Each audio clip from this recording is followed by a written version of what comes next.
Want to avoid having to deal with all the changes to the SAT in 2024? Any guess which one section of the SAT is worth about 33% of the overall SAT composite score?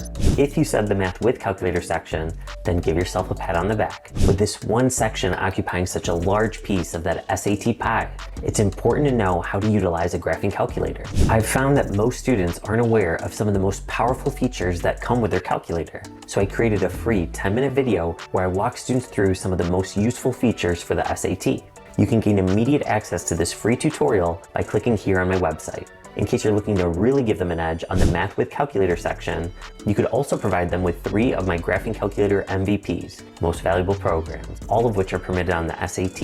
In my Spotlight SAT Math with Calculator crash course, students gain access to 3 modules, 1 for each of the 3 Graphing Calculator programs I provide. As an example, notice how quickly I'm able to solve this system of equations from a real SAT question through one of these 3 programs. Each of the 3 modules take about 45 minutes to complete. 10 to 15 minutes of my instruction, 20 minutes to complete the practice test, and about 10 minutes to grade and review incorrect answers by watching my step-by-step worked out solution videos. I recommend the modules be completed over 3 separate days, but they could be completed in one sitting as well. If your child's taking the SAT in the next few weeks and you're looking to provide them with the quickest way to make gains on this critical section, click on the link in this post to get immediate access to my Math with Calculator crash course. Let's do this.